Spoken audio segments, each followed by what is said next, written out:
Hello. நம்ம வாழ்க்கையில எப்பவாவது ஒரு முறையாவது கண்டிப்பா நம்ம எல்லாரும் நினைச்சிருக்கிற ஒரு விஷயம் என்ன தெரியுமா?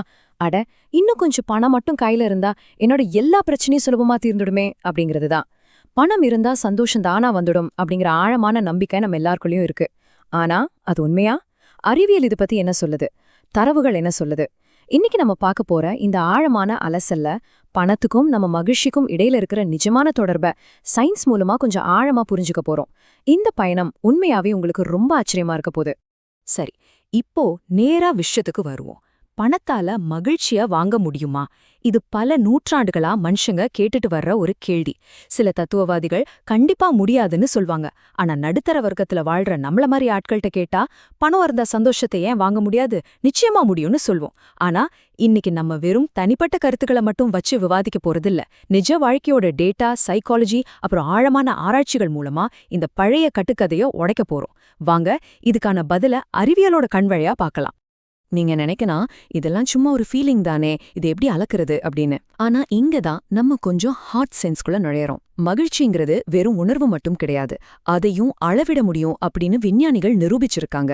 சொல்லப்போனா நோபல் பரிசு வாங்கின பல பெரிய ஆராய்ச்சியாளர்கள் மனிதர்களோட இந்த மகிழ்ச்சி நிலைய பல வருஷங்களா ரொம்ப தீவிரமா ஆராய்ச்சி பண்ணிருக்காங்க. கைக்கு பணம் வரும்போது மனித மனம் எப்படி மாறுது, எந்த கட்டத்துல நமக்கு அந்த உண்மையான திருப்தி கிடைக்குது அப்படிங்கறத அவங்க ரொம்ப ஆழமா படிச்சிருக்காங்க. இந்த ஆராய்ச்சியோட முடிவுகள் பாத்தீங்கன்னா நம்ம சற்றும் எதிர்பார்க்காத பல உண்மைகளை நமக்கு வெளிப்படுத்துது. இப்போ இந்த ஸ்லைட்ல ஒரு ரொம்பவே இன்ட்ரெஸ்டிங்கான விஷயம் இருக்கு. அதுதான் இந்த குறிப்பிட்ட நம்பர், $75,000.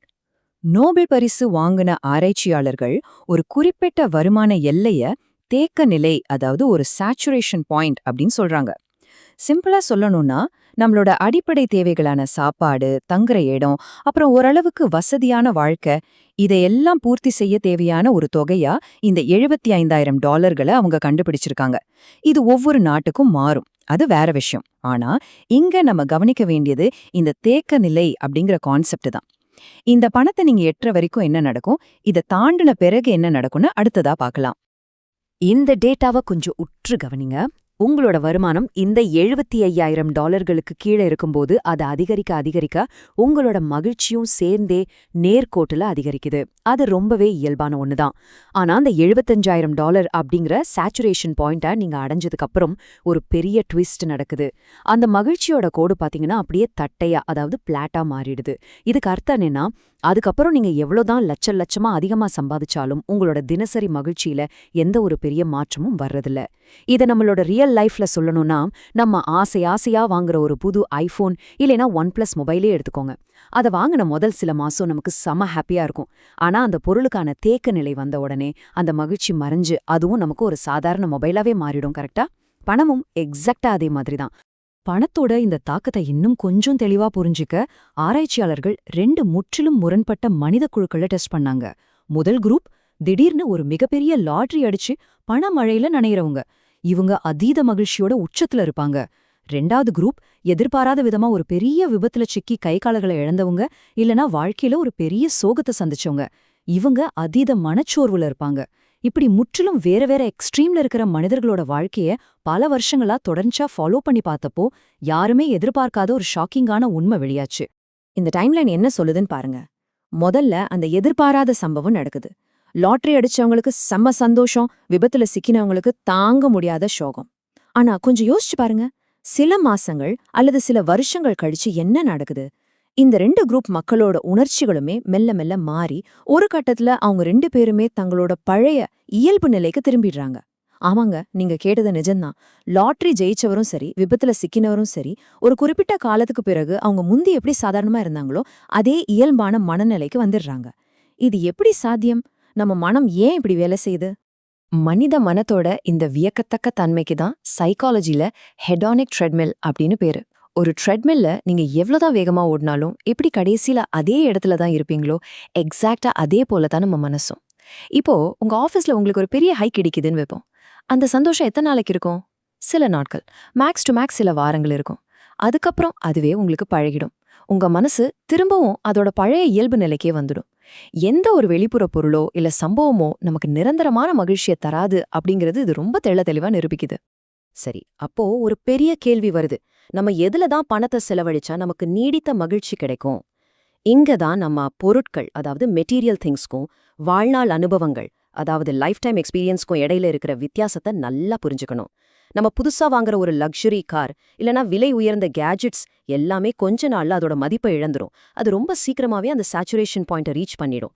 ஆனா நம்ம பெற அனுபவங்கள் அப்படிப்பட்டது கிடையாது. உங்க பெஸ்ட் ஃப்ரெண்ட்ஸ் கூட நீங்க போன ஒரு ட்ரிப், உங்க குடும்பத்தோட சிரிச்சு பேசி செலவழிச்ச ஒரு அருமையான மாலை பொழுது, இல்லனா புதுசா நீங்க கத்துக்கிட்ட ஒரு கலை, இதெல்லாம் எந்த காலத்திலயும் மாறாது.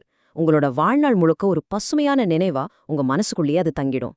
ஸோ இங்க நம்ம கவனிக்க வேண்டிய மிக முக்கியமான பாயிண்ட் என்னன்னா, நம்ம வேலை தேடுறதுக்கு எப்படி ஒரு ரெஸ்யூம் இல்லைன்னா சிவி தயார் செய்வோமோ, அதே மாதிரி நம்ம வாழ்க்கைக்கும் ஒரு அனுபவங்களின் தொகுப்பு, அதாவது ஒரு எக்ஸ்பீரியன்ஷியல் சிவியை கண்டிப்பா உருவாக்கணும்.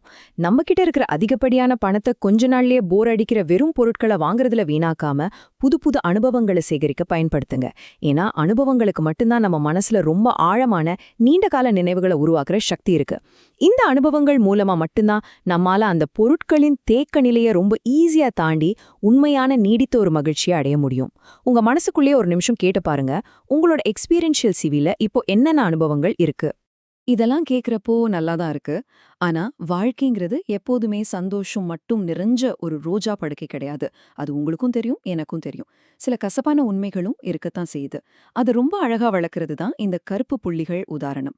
ஒரு பெரிய வெள்ளை பேப்பர்ல அங்கங்க இருக்கிற சில கருப்பு புள்ளிகளை போல தான் நம்ம வாழ்க்கையும். வயசாகும்போது வரக்கூடிய உடல்நல பிரச்சனைகள், நம்ம எதிர்பார்க்காத சில கெட்ட சம்பவங்கள், இழப்புகள், இது எல்லாத்தையுமே நம்ம இந்த கருப்பு புள்ளிகளா வச்சுக்கலாம். இந்த கருப்பு புள்ளிகள் எல்லாருடைய வாழ்க்கையிலயும் கண்டிப்பா இருக்கவே செய்யும். அதை யாராலையும் மாத்த முடியாது. ஆனா அதை நம்ம எப்படி பார்க்கறோம், எப்படி எதிர்கொள்றோம் அப்படிங்கறதுல தான் நம்மளோட ஒட்டுமொத்த மகிழ்ச்சியே அடங்கியிருக்கு. இந்த கான்செப்ட் நீடித்த மகிழ்ச்சிய கண்டறிய நம்ம என்ன செய்யணும் அப்படிங்கறத ரொம்ப பிரமாதமா விளக்குது. இதுக்கு ஒரு 3 சிம்பிள் ஸ்டெப்ஸ் இருக்கு. முதல் படி, அந்த கருப்பு புள்ளிகள், அதாவது வாழ்க்கையில நடக்கிற நெகட்டிவான விஷயங்களை, சரி இதுவும் லைஃப்ல ஒரு பார்ட் தானே அப்படி ஏத்துக்கிறது. 2வது படி, எப்ப பார்த்தாலும் அந்த கருப்பு புள்ளிகளை மட்டுமே உற்று நோக்காம அந்த பேப்பரோட பெரும்பகுதியா விரிஞ்சு கிடக்கிற அந்த வெள்ளை நிறத்தை, அதாவது உங்களோட அழகான வாழ்நாள் அனுபவங்களை கொஞ்சம் கவனிக்கிறது. 3வது அண்ட் மோஸ்ட் இம்பார்ட்டன்ட் ஸ்டெப், நம்ம கிட்ட இப்போ இருக்கிற எல்லாவற்றிற்கும், நம்ம கடந்து வந்த ஒவ்வொரு சின்னஞ்சிறிய நல்ல அனுபவத்துக்கும் முழு மனசோட நன்றியோட இருக்கிறது. கண்டிப்பா சொல்றேன், இந்த 3 விஷயங்களும் உங்களோட வாழ்க்கை பார்வையை மொத்தமா மாற்றிடும். வெறும் பணத்தோட பின்னாடி ஓடுறதும் பொருட்களை தேடி தேடி சேர்க்கறதும் ஒரு கட்டத்துக்கு பிறகு நமக்கு எந்த ஒரு பெரிய திருப்தியையும் தராது அப்படிங்கறத சயின்ஸ் டேட்டாவோட இன்னைக்கு நம்ம ரொம்ப தெளிவா பார்த்துட்டோம். உண்மையான சந்தோஷம் அப்படிங்கிறது நீங்க காசு கொடுத்து வாங்கி குவிக்கிற பொருட்கள்ல கிடையாது. அது நீங்க வாழ்ந்து தீர்க்கிற அழகான அனுபவங்கள்ல தான் ஒளிஞ்சிருக்கு. ஸோ ஃபைனலா உங்களுக்கான கேள்வி இதுதான். உங்களோட அந்த அனுபவங்களின் தொகுப்புல இன்னைக்கு புதுசா எந்த ஒரு அழகான நினைவை சேர்க்க போறீங்க? கொஞ்சம் யோசிச்சு பாருங்க. உங்களோட நேரத்தையும் பணத்தையும் இனிமேல் சரியான இடத்துல முதலீடு செஞ்சு நீடித்த மகிழ்ச்சியை பெறுங்க. இந்த ஆழமான அலசல் உங்களுக்கு ஒரு புது தெளிவை கொடுத்துருக்கோன்னு நம்புறேன். இந்த மாதிரி இன்னொரு சுவாரஸ்யமான தலைப்போட நான் உங்களை சந்திக்கிறேன். அது வரைக்கும் நிறைய நல்ல எக்ஸ்பீரியன்ஸை சேகரிக்க தொடங்குங்க.